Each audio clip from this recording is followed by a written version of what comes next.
आता इंटेलिजन्सची लेवल संपली. This were also thought, फक्त माझ्या वेमध्ये होता. तुम्ही पुस्तकात वाचला असाल तो वेगवेगळा असेल, हे सगळ्यांनाच माहिती. पण आत्ता गंमत. तर ह्या आत्म्याची ओळख होण्यासाठी आपल्याला शरीर मन आणि आत्मा एक करावा लागेल. जर शरीर मन आणि आत्मा एक केला तर आपल्याला आत्मा काय आहे हा रिअलाइज होईल.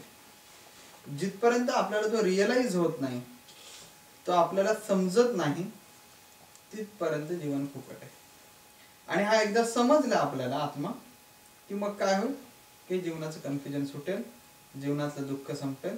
आणि जे तुम्ही आज सफरिंग आहात, ॲट एनी हाऊ सफरिंग आहात, कोणाच्या नावावर केस आहे, कोणाला हॉस्पिटलचा प्रॉब्लेम आहे, कोणाची रिलेशनशिप चांगली नाही, कोणाला हजबंड वाईफचा ट्रस्ट नाही, कोणाला घरामध्ये सगळं काही आहे पण फॅमिली लाईफमध्ये जो आनंद असतो तो नाही, अशा many things these are related only with this body. या जीवनाबद्दलच येते, या जीवनाच्या बाहेर काही नाही. तर ते का आहे की तुम्हाला माहीत नाही आहे की तुम्ही कोण आहात आणि तुम्ही काय करताय. जर तुम्हाला माहीतच नाही तुम्ही कोण आहात तर तुम्हाला काय करणार की तुम्ही काय करताय म्हणून. मला ऐकायलाच येत नाही तर गोष्ट फार सुंदर सांगतो, उपयोग काय. त्या गोष्टीमध्ये सगळी मर्म सांगितलं, माहितीच नाही. तर पहिल्यांदा आपल्याला हे कळलं पाहिजे की आपण कोण काय आहोत. आता याच्यामध्ये एक अशी गोष्ट आहे की हे सोपं नाही आहे. एवढं सोपं नाही आहे की जे झाड असं आडवं झालेलं आहे ते तुम्ही म्हणता की एकदम सरळ करायचं, ते तेवढं सोपं नाही. त्या झाडावरती एवढ्या वर्षाचा संस्कार पडलेला आहे आणि त्याच्यामुळे ते झाड असं असं असं त्या झाडाला असं कुणीतरी सांगितलंय, वळवलंय की बाबा तू वरती वाढलास ना तर तू तुटून मरशील, त्याच्यापेक्षा तू काय कर, असं जमिनीवर वाढ. आणि त्यामुळे हे झाड जे आहे म्हणजे आपण आहोत जमिनीला असे लगत लगत लगत लगत वाढले, असे असे वाढत गेले, तो वरती नाही वाढला. तर मी जो आज विचार करतोय हे सरळ वाढण्याचा विचार करतो. आणि याच्यासाठीच मी आज इथे आलोय आपल्याला सांगायला की आपण रिअलाइज जर का आयुष्याला केलं तर आयुष्यामधली जी दुःख आहेत ती संपतील, लगेच संपतील. पण ती समजण्यासाठी तुम्हाला एक मार्ग अवलंबावा लागेल.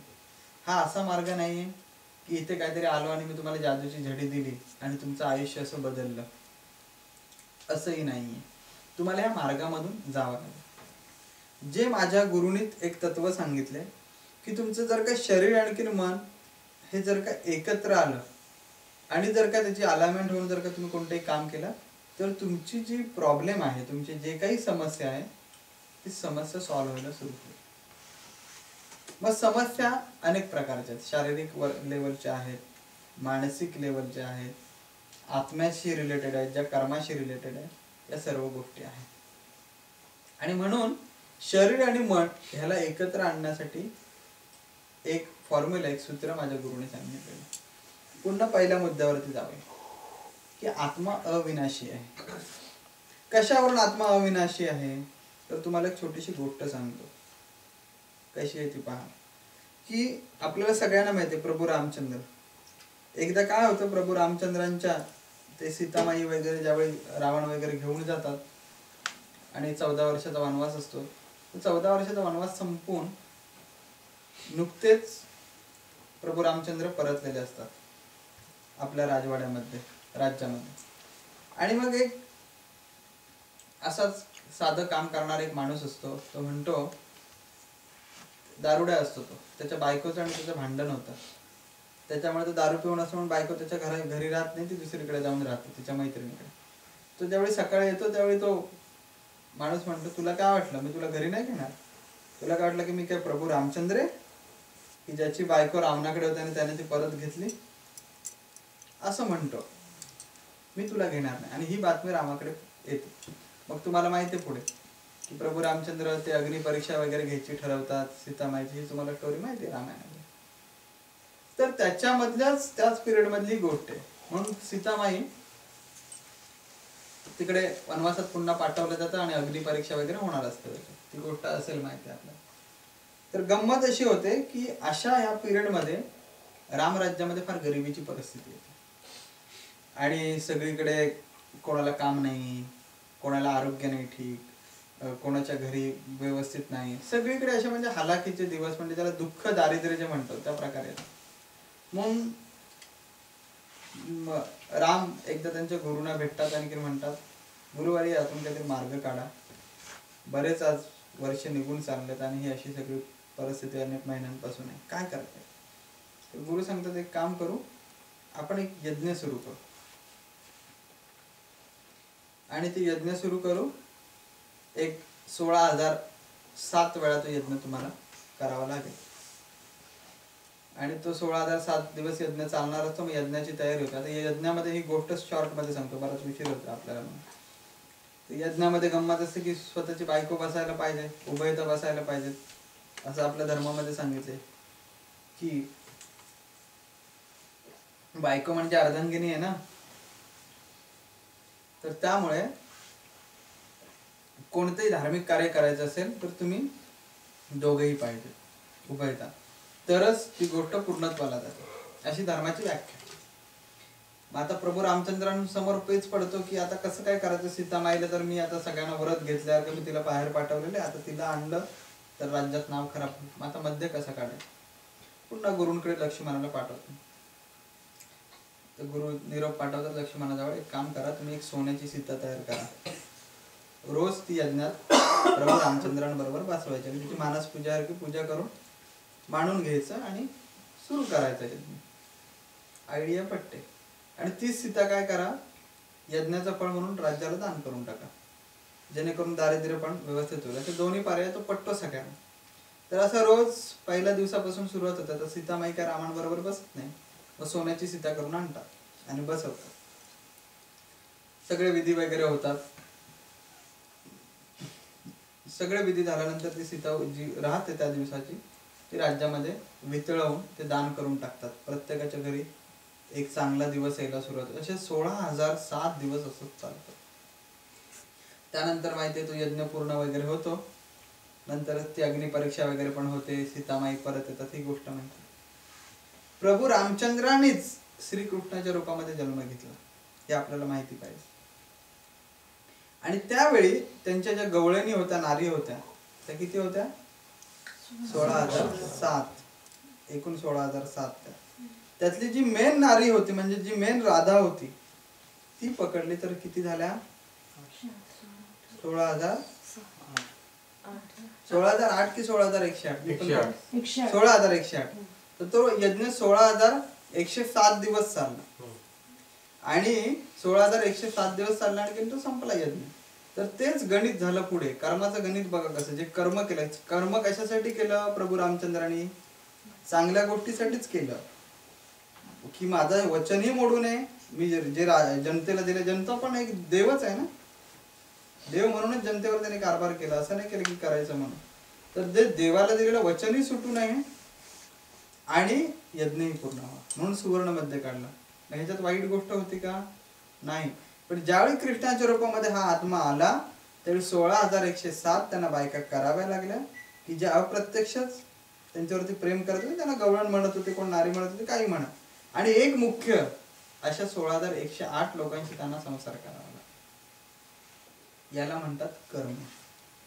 तर असंच कर्म म्हणजे प्रभू रामचंद्रांनी चांगल्यासाठी केलं होतं. पण कर्माचा सिद्धांत आहे, तुम्ही चांगलं करा नाहीतर वाईट करा, कर्म हे कर्म आहे. आणि म्हणून म्हटलं जातं जर का आपण चांगलं कर्म केलं तर त्याचं फळ चांगलं आहे. पण आपल्यामध्ये असेही काही महाभारत आहेत, म्हणतात कुणी पुढचा जन्म पाहिला. मला आत्ता काय ते बोला, they are very short tempered, I don't wish to talk about them. अशा आत्म्यांबद्दल काही बोलण्यात अर्थ नाही. ज्यांना काही कळतच नाही त्याला समजावण्यात काही अर्थ नाही. जो बहिरा आहे त्याला काय सांगायचं. तर ते ठीक आहे, तो ज्यावेळी ठेच लागून शहाणा होतो सगळीकडून, त्यावेळी त्याला नंतर अगदी वयाच्या 70-75 वर्षी मग अध्यात्म आवडायला लागतं आणि कळायला लागतं, अरे हा या जगात काहीतरी आहे.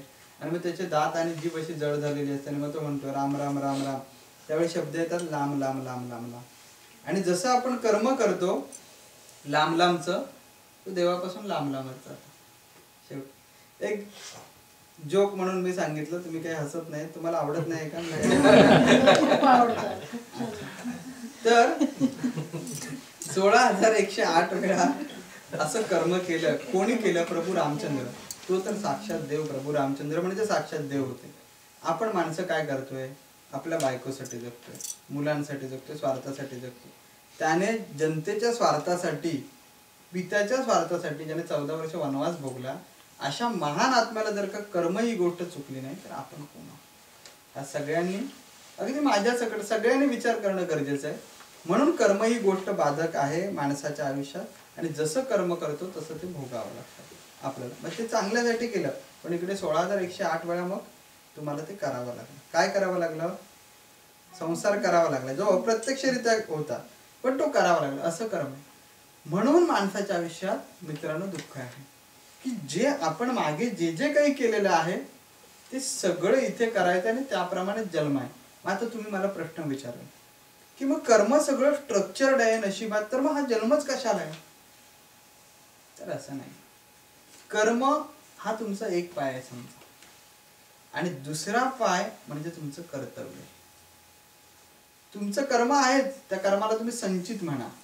तुम्ही साठून 500 रुपये घेऊन आलेत मागच्या जन्मामध्ये, 1000 रुपये घेऊन आलेत मागचे, पण आता तुम्हाला त्या देवाने पुन्हा एक चान्स दिलाय की बघ तू 1000 रुपये आणलेले आहेस, या 1000चे 1000 संपवायचे का 1000चे 2 लाख करायचे का 1000चे -1000 करायचे, हे तुझं तू ठरव. आणि ते ह्या जन्मी पुन्हा कर्म म्हणून होणार. मग संत ज्ञानेश्वर झाले, संत तुकाराम महाराज झाले, दत्तगुरु झाले, त्यानंतर समर्थ रामदास स्वामी झाले, अनेक साधू संत झाले, जे काही जण आत्मसाक्षात्कारी साधू संत झाले. माझे गुरु स्वतः आत्मसाक्षात्कारी. या लोकांनी ह्या संचिताचा प्रश्न कधी सोडवला? ते सुटले याच्यातून. त्यांनी ते कर्माचं बंधन पण सोडून टाकलं. जे होतं त्यांच्याकडे 1 रुपया होता, त्या 1 रुपयात $1 बिलियन कमवलं त्यांनी. आणि आता जे पण काही ते करतायत ती फक्त त्यांची पॉझिटिव्हच बाजू होत चालली. पण आपण जे पण काय करतोय ते तेवढंच करतोय की जेवढं आपल्याकडे आहे ते फक्त संपत चाललंय. तुमच्याकडे 1000 रुपयाचं कर्म घेऊन आलेला तुम्ही मागच्या जन्मातून, आणि ते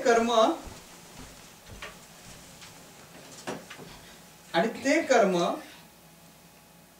सुधारण्याच्या ऐवजी, त्यातून काहीतरी चांगलं साध्य करण्याच्या ऐवजी फक्त आपण आपलं कर्म संपवत चाललेलो आहोत. आणि हे कर्म संपत चाललं असल्यामुळे आपल्याला पुढच्या जन्मी अजून कष्ट पडणार. पण अजून आपण मुख्य पॉइंटवर येऊया. तो प्रश्न असा आहे की मग हे कर्म आहे, कर्मात जे लिहिले ते आम्हाला होतं, मग आम्हाला असं लिहिलेलं असेल की तुम्हाला बाबा 2 दिवस पोलीस कस्टडीत जाऊन राहावं लागेल, तर पोलीस कस्टडीत जाऊन राहावं लागणार का? लागणार. तुमच्या नशिबात लिहिलेल्या, कर्मात लिहिलेलं की जो उद्या मंगळवारी संध्याकाळी ऍक्सिडेंट होईल, तर ऍक्सिडेंट होणार का? तर होणार. हे सगळं काही होणार. त्यानंतर हे सगळं काही होऊन पण तू 1000 वेळा खाली पडशील. तो खाली पडल्यानंतर तुला पुन्हा उभं राहायचंय.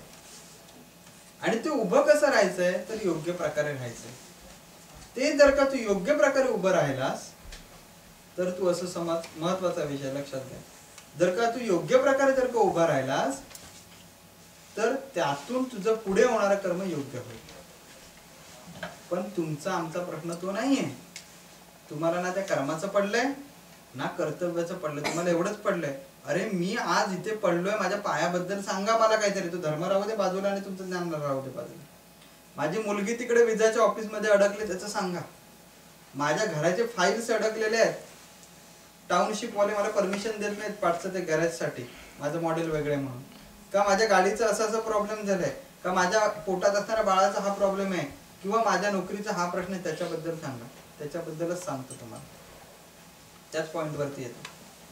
पण हे जर का सगळं सांगितलं नाही आणि नुसतं सांगितलं की असं आहे, तर तो थिल्लरपणा होईल. म्हणून मी तुम्हाला पार्श्वभूमी सांगतो की हे जे कर्म आहे, हे कर्म त्याच्याप्रमाणे चालणार. जर कर्मात लिहिलं तुम्ही पडणार, जर कर्मात लिहिलं तुम्ही डॉक्टर होणार, जर कर्मात लिहिलं तुम्हाला 4 मुलं होणार, कर्मात लिहिलं की 3 मुलं होतील, 1 अपंग होईल, तर अपंगच होणार. नो वन कॅन, त्याला काहीच कोणी करू शकत नाही. तुम्ही किती आडवा आणि काही करा, काही होऊ शकत नाही. जे कर्मात लिहिले ते होणार. परंतु त्या कर्मातून कर्म झालं, मी आता खाली पडलो, खाली पडल्यानंतर तुमची जी ऍक्शन आहे, जी रिॲक्शन आली पाहिजे की खाली पडलो तर ज्याने पाडलं त्याला पुन्हा जाऊन तुम्ही पाडायचं का त्याला सांगायचं की बाबा ठीक आहे तू पाडलास, तुझं समाधान झालं, ठीक आहे, बरं मी येतो, असं बोलून आपण आपला मार्ग पुढे काढायचा. याला म्हणणार तुमचं कर्तव्य की तुम्ही पुढचं कर्म करा. पडल्यानंतर जे रिॲक्शन द्याल ते योग्य प्रकारे दिला तर तुमचं कर्म आहे ते पॉझिटिव्ह होईल, आणि ज्या वे मध्ये द्याल तुम्ही तेवढी ती पॉझिटिव्ह होईल. एखाद्याला तुम्ही पडल्यानंतर सांगितलात मला तू पाडलास का, उठलात आणि 2 थोबाडीत दिलात, तर त्याला जे दुःख होईल ते तुमच्या पुढच्या कर्मासाठी बॅलन्स जमा झाला. तुम्ही ज्याने तुम्हाला पाडलं त्याला तुम्ही फक्त रागाने असं पाहिलात तर त्याच्यामुळे त्याच्या मनात जेवढं किंवा हृदयात दुःख होईल त्या दुःखाचं कर्म तुम्हाला झालं. पण ज्याने तुम्हाला पाडलं आणि तुम्ही उभे राहिलात आणि चालायला लागलात आणि म्हणालात ठीक आहे असू द्या, मला काही राग नाही, बरं मी येतो, आणि हसत गेलात, तर त्याच्या मनामध्ये जो तुमच्याबद्दल प्रश्न होईल की हे कसं कसं काय झालं, मी ह्याला पाडलं, मी ह्याचं वाईट चिंतलं आणि ह्याला कसं काय आनंद झाला, ते जेवढं जे काही तयार होईल ज्या इंटेन्सिटीचं तेवढं पॉझिटिव्ह कर्म तुमच्या पुढच्या याच्यासाठी टाकलं जाईल. ठीक आहे. आता ही एक बाजू सांगितली, म्हणजे पॉझिटिव्ह कर्म टाकलं. तुम्ही म्हणताय पॉझिटिव्ह कर्म टाकायला ठीक आहे हो, पण आमची ढोपरं फुटली त्याच्याबद्दल काहीतरी सांगा. आता त्याच्यावरती काय उपाय? सगळं ठीक आहे, आम्हाला माहिती आहे अमेरिकेत आल्यावर हे अचीव्ह करायला की ते अचीव्ह करायला, पण आज इथे काय करू सांगा, त्याच्यावरती सांगा. सगळं सोल्युशन आहे आपल्याकडे. तर त्याच्यासाठी उपाय असा आहे की कर्म आहे ते चुकणार आहे नाहीये, पण तुम्हाला कर्म करण्याचा, नवीन चांगल्या प्रकारे कर्म करण्याचा अधिकार दिलेला आहे. मग हे नवीन कर्म चांगल्या प्रकारे कसं करायचं, तर त्याच्यासाठी हिम्मत लागते, मनात धैर्य लागतं, मनामध्ये शांतता लागते. ही शांतता, हे नवीन चांगलं कर्म करण्याचं काम, हिम्मत कधी येईल? त्याच्यासाठी एकच मार्ग आहे, तो म्हणजे अध्यात्म. जो आंतरिक मार्ग आहे, जो मार्ग अंतर्मुख आहे, जो मार्ग स्वतःमध्ये येतो, जो मार्ग कधी बाहेर घेऊन जात नाही. या जगातली सर्व शास्त्र, एक अध्यात्मशास्त्र सोडलं तर तुम्हाला सर्व शास्त्र बहिर्मुख बनवतात, बाहेरच्या दिशेने वळवतात. डेव्हलपमेंट झाली पाहिजे, ग्रोथ झाली, सगळी बाहेर, तुमचं शरीर सोडून सगळं बाहेर. या जगातलं एकमेव असं शास्त्र आहे की जे अध्यात्म आहे की ते तुम्हाला अंतर्मुख करतं. या शास्त्राचा जर का आपण आधार घेतला आणि या शास्त्राच्या पद्धतीने चाललो तर आपण पडल्यानंतर जे चांगलं कर्म करायला पाहिजे ते आपण करू शकतो, आणि तेही हसत हसत. म्हणून रामाला तर कर्म होतच 14 वर्ष वनवास भोगायचं, तर त्याने भोगला, पण रडत रडत नाही भोगला, हसत हसत भोगला, आणि त्याच्यात पण तो एक राजा म्हणूनच प्रूफ झाला. श्रीकृष्णाला पण फार सफर करावं लागलं, तुमच्या आमच्यापेक्षा फार मोठी संकट आली, पण त्याने हसत हसत केले. जीसस क्राइस्टला पण सुळ्यावर चढवलं, पण हसत हसत गेला. का? कारण कर्म ज्याप्रमाणे होतं त्याप्रमाणे त्याला करावं लागलं, पण त्याने जो आध्यात्मिक मार्ग स्वतःमध्ये अंतर्मुख होऊन जो स्वीकारला, त्या मार्गाने त्याच्यामध्ये एक अशी ताकद आली की बाहेर ऊन राहणार आहे, या पृथ्वीवर चालताना पाऊस राहणार आहे, थंडी राहणार आहे, पण त्याच्यापासून संरक्षण करून चालणं हे जीवनाचं कर्तव्य असल्यामुळे तुम्ही जर का जॅकेट घातलात किंवा छत्री हातात धरली तर पाऊस तुम्हाला भिजवणार नाही. पाऊस छत्रीवर पडेल आणि तुम्ही हसतमुख चालाल, पण पाऊस पडेल. कर्म जीवनात घडवेल, कर्म कर्माचा खेळ करणार, पण तुम्ही त्या कर्मात राहून पण, जसं आपण घराच्या बाहेर थंडी आहे पण घर आपल्या भोवती आपण बांधले, त्याच्यामुळे त्या थंडीपासून, थंडी थोडीशी तर लागणार, डोळ्यातून अश्रू येणार, पण ते असे अश्रू येणार नाही की कधीच मी आयुष्यात उभा राहणार, असं नाही. अश्रू येणार, थोडेसे अश्रू येणार, पण ती पेन सावरण्यासाठी तुम्ही जगू शकता. आणि तेच अध्यात्मशास्त्रामध्ये काम करतात माझे गुरुही, आणि मीही त्याच मार्गावरून चाललो. आणि मग अध्यात्मावरती बऱ्याच काही गोष्टी आहेत, प्रत्येकाचा मार्ग वेगळा आहे वगैरे, तो आपल्याला आता काही घ्यायचा नाही. मला या टॉपिकवरती आपल्याला सांगायचंय की याच्यासाठी आपण कर्माचा विचार केला पाहिजे की चांगलं कर्म केलं पाहिजे. मग जे जे तुमच्या बुद्धीला बाबा पटतं, आज ब्रॉड विषय, आज तुम्ही काय माझ्या एकदम अटायर मध्ये होऊन बसलेले नाही आहात, माझ्या फिलॉसॉफीवर बसलेले नाही, त्यामुळे मीही तुम्हाला असं एकदम परफेक्ट हात धरून सांगणार नाही, हेच बरोबर. कारण ज्यावेळी तुमचा विश्वास बसेल, ज्यावेळी तुम्हाला काही गोष्टींचा अनुभव येईल, त्यावेळी तुम्हीच म्हणाल की तुम्ही काय सांगताय ते बरोबर आहे, आम्हाला पटतंय, त्यावेळी मी त्या अधिकाराने सांगणार. आज आपली फक्त इथे मैत्री होते, आणि म्हणून मी मैत्रीसारखंच तुम्हाला एखादा विषय जो आहे तो मैत्रीसारखा फक्त प्रेझेंट करतोय.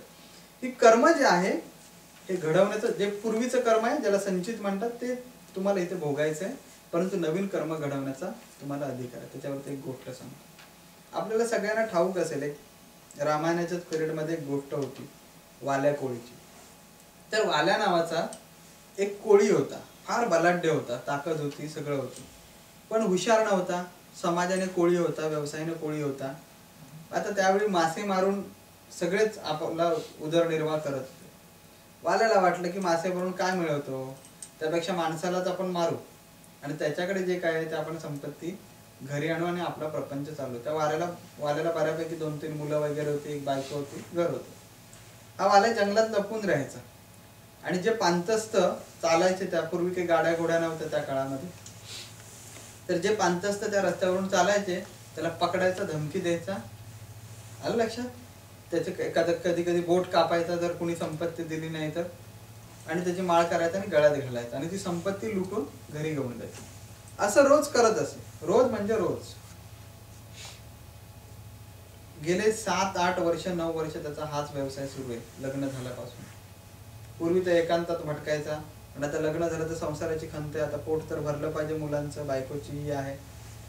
तर एकदा नारद मुनी ठरवतात की ह्याचा आपण हा भ्रम आहे ना, हा फोडला पाहिजे, तोडला पाहिजे. नारद मुनी पांचस्ताचं रूप घेतात आणि चालायला निघतात त्या रोडवरून, रस्त्यावरून. जसे वाल्याजवळ येतात ते ऍक्टिंग करतात की बाबा मला मारू नकोस रे. तर तो म्हणतो का मारू नको, अरे माझा तर हा धंदा आहे मारणं, आहे तुझ्याकडे काय आहे ते म्हणतात, मी तुला माझ्याकडचं सगळं देईन आणि तरी तू मला नंतर मारलंस तरी चालेल, पण मला तुला एक आता प्रश्न विचारायचा. ते म्हणतो काय, तुम्हाला अवश्य मार म्हणतो. नारायण म्हणतात तू अवश्य मारते आणि माणसाचं रूप घेतलेलं असतं, पण एका प्रश्नाचं उत्तर दे तुम्हाला, आणि तुला मी तुझ्या बरोबर येतो पाहिजे तर, तुला वाटलं मी पळून जाईन तर तुझ्या घरापर्यंत येतो, पण प्रश्नाचं उत्तर. ते म्हणतात विचार, तू असा कोण हुशार आहेस लागून गेलास माझ्यासमोर, आतापर्यंत भल्या भल्यानं संपवलं, तू कोण आहेस, किस खेती की मुली आहे तू, असा ते प्रश्न विचारतात वाल्या. तर नारायण म्हणतात तू हे ज्यांच्यासाठी करतोयस ना, त्यांना एक प्रश्न जाऊन आपण विचारूया की म्हणे देवाने आता मला बोलवलंय आणि देवाने म्हटलंय की तू माणसांना मारतोस म्हणजे पाप होतंय, तर तुला मान्य आहे का. तर हो मला माहिती आहे की मी पाप करतो, माणसांना मारणं म्हणजे गुन्हा आहे, म्हणजे पाप होतंय. तर देवाने म्हटलंय की माणसांना मारतोस तर पाप आहे, तर हे ज्यांच्यासाठी करतोस कोणासाठी करतोस, तर म्हणतो मी कुटुंबासाठी करतो, माझ्यासाठी.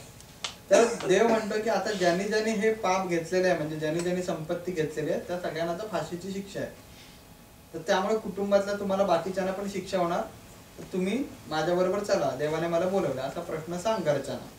की देव थांबलेले आहे अमुक अमुक ठिकाणी आणि सुळे घेऊन आले 6-7, आणि त्यांनी सांगितलं जे जे तू आता संपत्ती ज्यांच्यासाठी गोळा केलेस त्यांनी सगळ्यांनी हा गुन्हा केलेला आहे, पाप केलेला आहे, तर कोण फाशी घ्यायला तर सांग, तर माझ्या बरोबर चला, कारण आपण सगळ्यांनी हे घेतलेलं आहे म्हणून. तो म्हणतो एवढाच तुझा प्रश्न आहे ना, नंतर मला तू सगळं देशील ना म्हणतो. नारदला म्हणतात ते, अरे सगळं देतो, माझ्या थैलीत सोनंच भरलंय, फक्त प्रश्न विचारूया जाऊन. दोघं उठतात आणि घरी जातात वाल्याच्या. नारद बाहेरच राहतात. हा घरी जातो आणि बायकोला विचारतो, हे बघ मी आतापर्यंत ह्या घरात सोनं नाणं तुला आणलं, तुला कधी कशाची उणीव भासून नाही दिली, पण देवाने आज मला पकडलं आणि मी आता अक्षरशः अडकलेलो आहे. देवाने सांगितलंय तुला तर शिक्षा करेनच, पण तुझ्या बरोबर ज्याने ज्याने ह्या तुझ्या प्लॅन मध्ये चोरीमध्ये जे जे सहभागी आहेत त्यांना पण शिक्षा होणार, आणि ती शिक्षा आहे फासाची. तर देव जंगलात आलेला, आपल्याला आता फासावर जावं लागेल, आणि मी नुसता एकटा गेलो तर काही खरं नाही, तर तुमच्या बरोबर पण पोहोचणार, म्हणून आधी पहिले आपण जाऊया आणि देवाची माफी तरी मागू, मग ठरवेल तो फासावर न्यायचं की नाही. बायको मुलं म्हणतात आम्ही तुझ्या ह्या भानगडीत येणार नाही. तुला कोणी सांगितलं होतं हे करायला, काय करायला, चोऱ्या करायला, लोकांना मारायला. तू दुसऱ्या मार्गाने पण संपत्ती मिळवली असते, की तुझ्या मस्तीने केलेलं आहे. आम्ही फासावर येणार नाही आणि आम्ही काही सांगणार नाही, आम्ही इथेच सांगू बाबा ह्याचा आणि आमचा काही संबंध नाही. वाल्याचा चेहरा तसा खाली पडून जातो, म्हणजे मी ज्यांच्यासाठी 8-10 वर्ष आज राबतोय आणि हे चुकीचं काम करतोय मला माहिती असून, अनेकांचे संसार मी उद्ध्वस्त केले माझ्या संसारासाठी, ती बायका मुलं आज म्हणतात की ह्या तुमच्या पापामध्ये मी सहभागी नाही, म्हणजे सुळावर चढवला तर तुम्ही चढा, आम्ही नाही. तर यापेक्षा आश्चर्य काय आहे. तो बरीच विनंती करतो बायकोला, अगं चल माझ्या बरोबर, कदाचित आपण सगळे गेलो तर देव मला सोडेल, आपण याचना केली तर. ती म्हणते जर का देव फासावर नेणार असेल तर देव फासावर नेल, देव काही करू शकतो.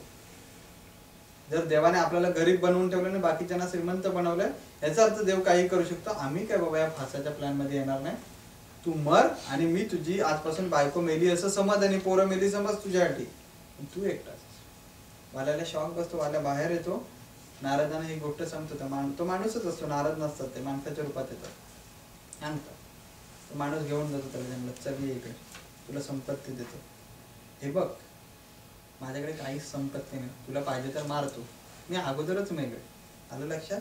तेव्हा तू मला काय मारणार आहे? तुला शरीराला मारशील. हे जे काही तू करतोयस ना याचा हिशोब होतोय वरती. आणि तू हे ज्याच्यासाठी करतोयस तोच जर का आज या समाजामध्ये जिवंत नाही तर हे करतोयस हा वेळ फुकट जातोय तुझा. आणि मग त्या माणसाचं रूप बदलतो नारद आणि म्हणतात हे बघ मी नारद आहे, मी शरीर पण घेऊ शकतो, मी शरीराच्या बाहेरही राहू शकतो. आयुष्यात वाला तू असं काहीतरी मिळव की जे तुझ्यापासून कधी तुटलं जाणार नाही आणि दूर होणार नाही. चमत्कार पण दिसतो, ठेच पण लागलेली असते वाल्याला, वाल्याचे डोळे लगेच पेटतात. आपण नाही का कधी कधी एखाद्याला खूप चांगल्या प्रकारे सांगतो पण ठेच लागलेली नसते, त्याच्यामुळे त्याला किती सांगितलं म्हणतात तू गप्प बस रे, मी माझ्या पद्धतीने बघतो काय करायचं, थांब तुझ्या ठिकाणी, तू मित्र आहेस ठीक आहे, रिस्पेक्ट आहे, पण हे मला काही तू सांगू, कारण ठेच लागलेली नसते. तर देव ठेचाळतो पण त्याला ठेचवळून पण देतो, बायकोकडे जा असं सांग, त्यामुळे डोक्यात लख प्रकाश पण पडतो आणि मग चमत्कार पण करून दाखवतो. हे बघ मी देव आहे, मग तुला माणूस वाटत होता ना मी देव आहे, नारायण आहे, बघ तिचे डोळे उघडतात.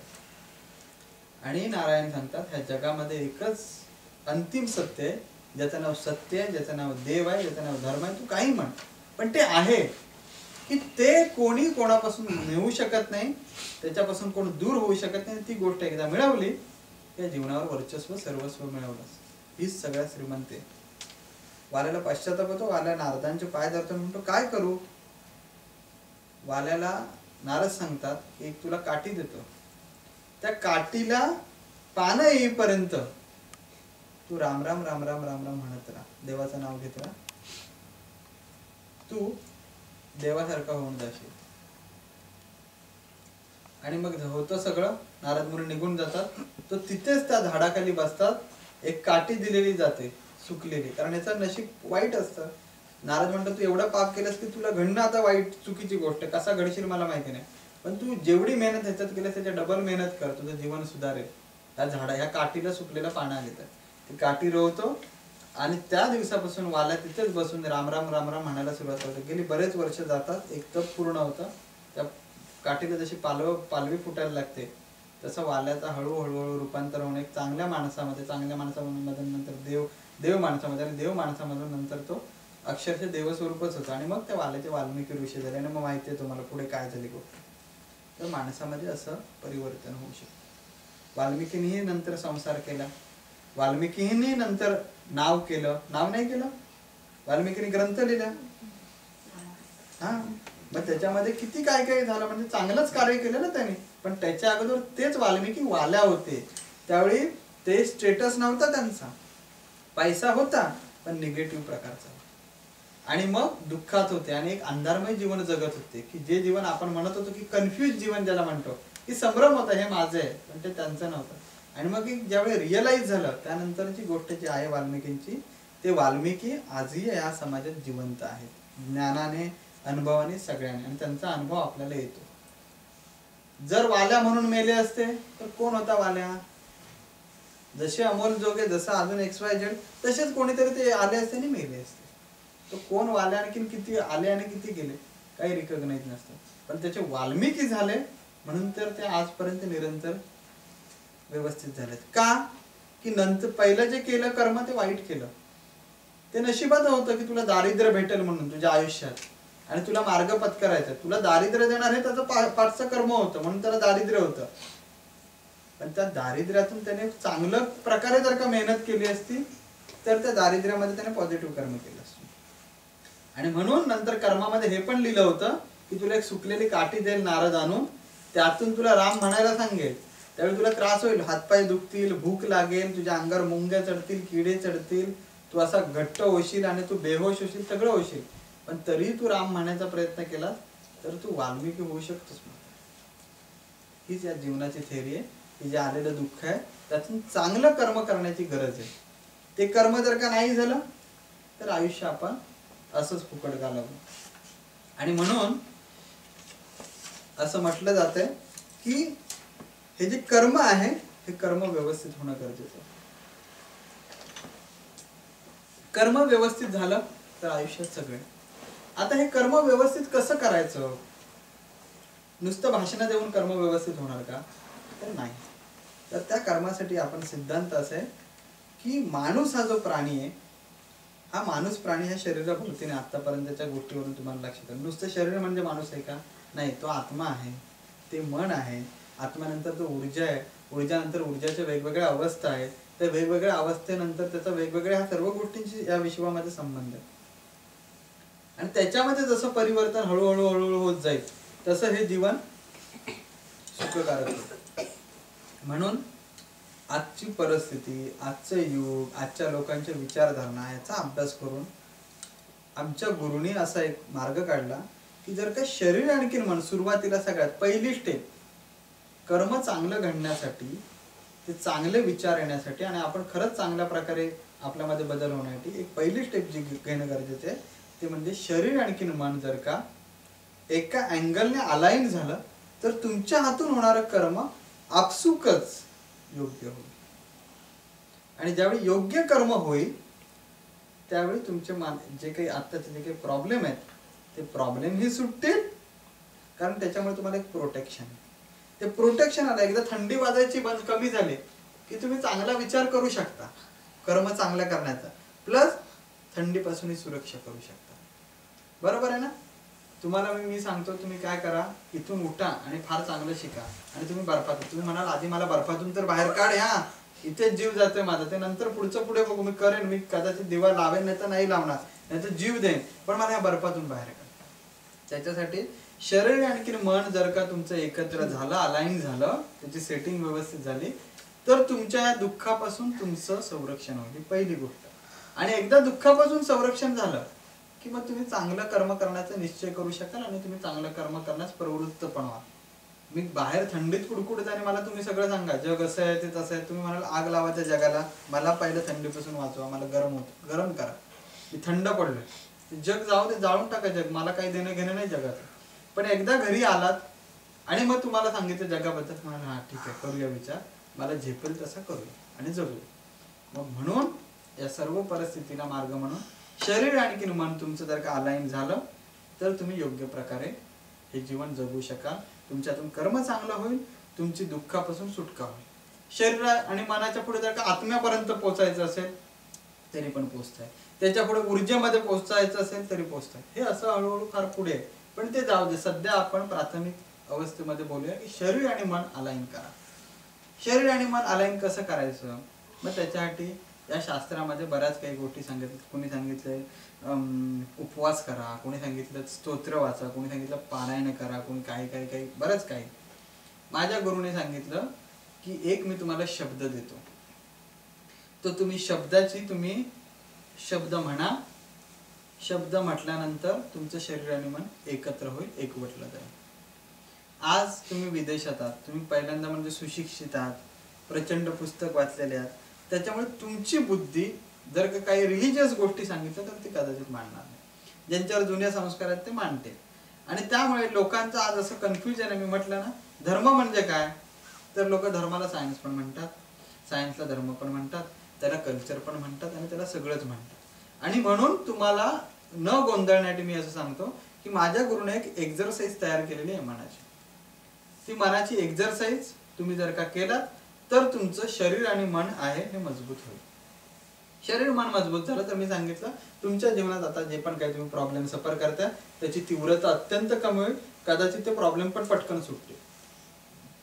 याचा अनुभव, ही एक्झरसाइज जगामध्ये 3.5 ते 4 करोड लोकांनी अनुभवलेले आणि ते त्या मार्गावरती सुरू आहे, जगतात.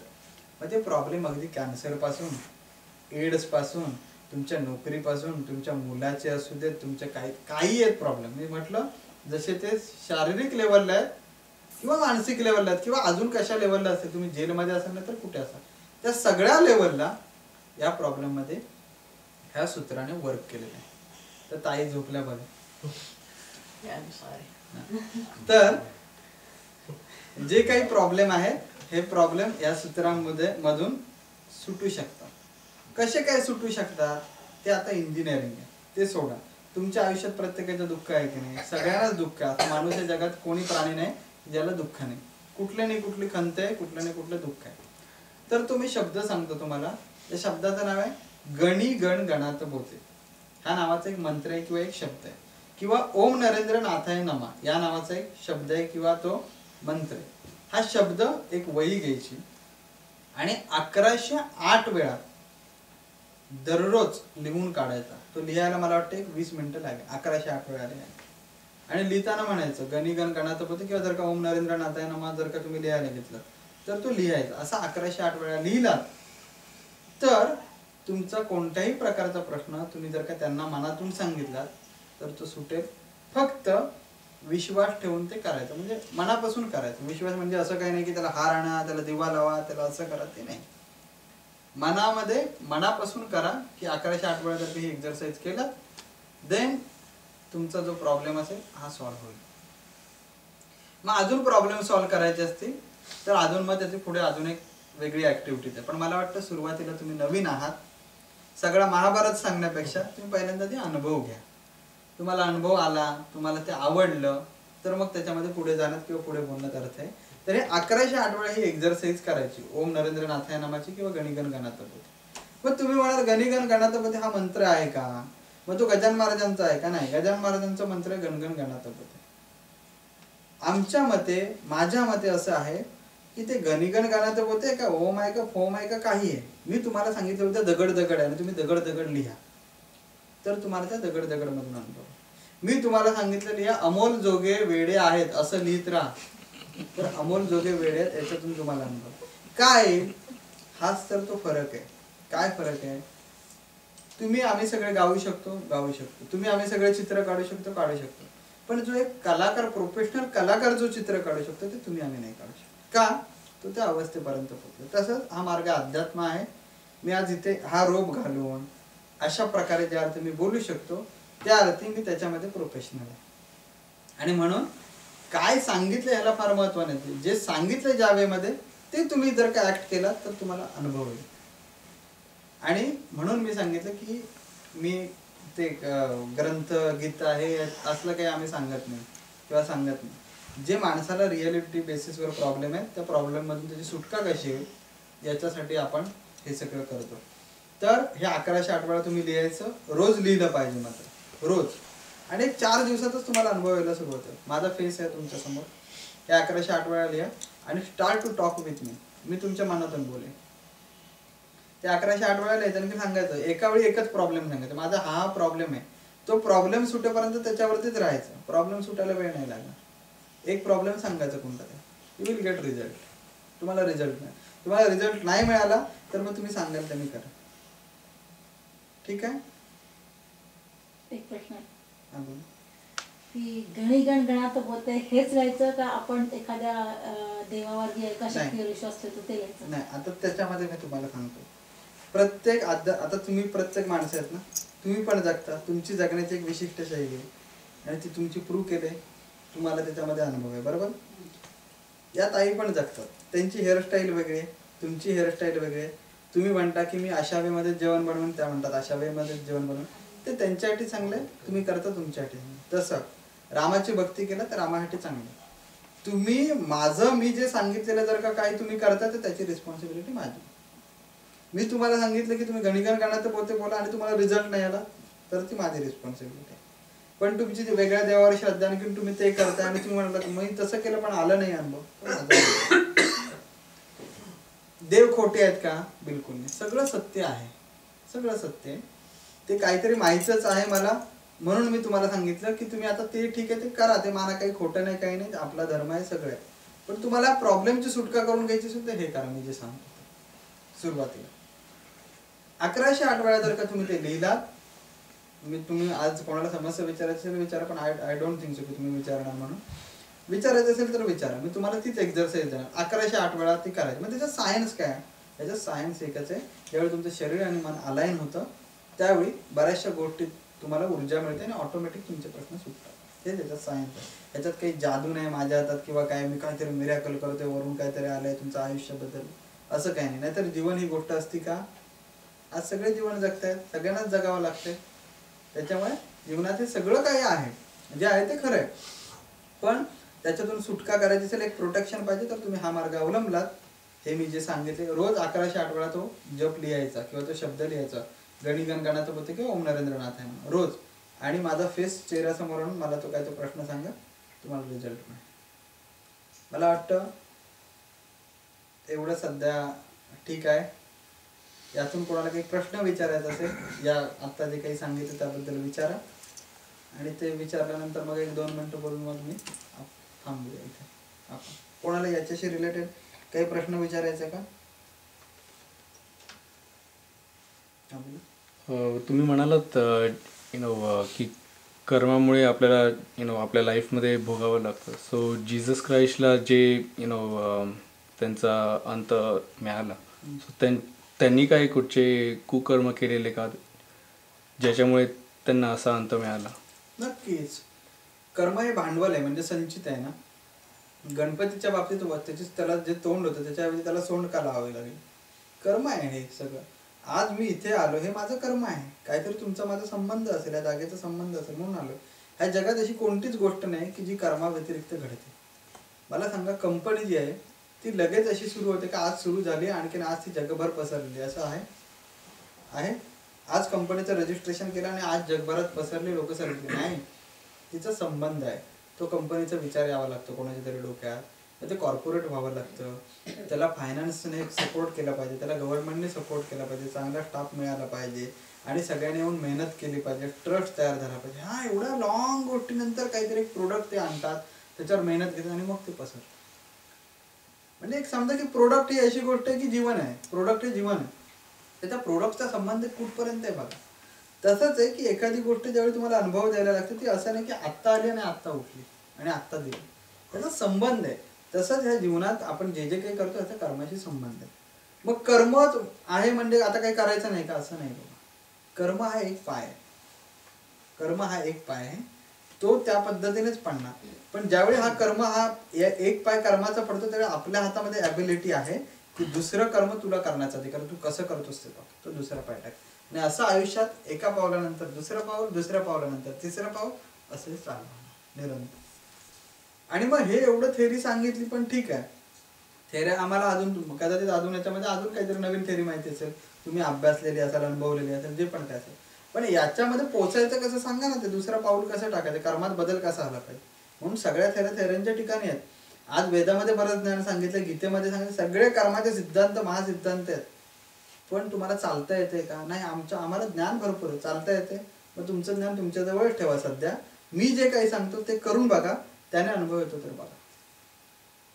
हे मला म्हणायचं आहे की कर्मामधून ज्यावेळी तुम्हाला ठेच लागते, त्या ठेच लागल्यानंतर मी असा एक फॉर्म्युला काढलाय की त्या ठेच लागल्यानंतर तुम्हाला उठण्याची क्षमता येते आणि तुम्ही चालायला सुरू होता आणि एक चांगलं कर्म करा. सो मग ते चांगलं कर्म केलं कधी लक्षात येतं, ज्यावेळी स्वतःचा प्रॉब्लेम ज्यावरती सुटतो त्याच्यामध्येच ही गोष्ट दडलेली आहे की मी जे सांगितलेलं सूत्र आहे ते काहीतरी काम करते, वर्क करते. जी गोष्ट आतापर्यंत तुमची अडलेली आहे ती गोष्टीमध्ये ज्यावेळी तुमची सुटका होते, याचाच अर्थ तुम्ही एका ठिकाणी जे थांबला होता तिथे तुम्ही दुसरं पाऊल टाकून चालायला सुरुवात केली. त्याच्या अगोदर तुम्ही चालायचा प्रयत्न करता पण पाऊलच पुढे पडत नाही, पाऊलच पुढे पडून जात नाही. का? कारण ह्या सगळ्या गोष्टी त्या बॅकग्राऊंडला वर्क होत असतात. म्हणून हे सूत्र ज्यावेळी इम्प्लिमेंट करतात त्यावेळी हा फरक होतो.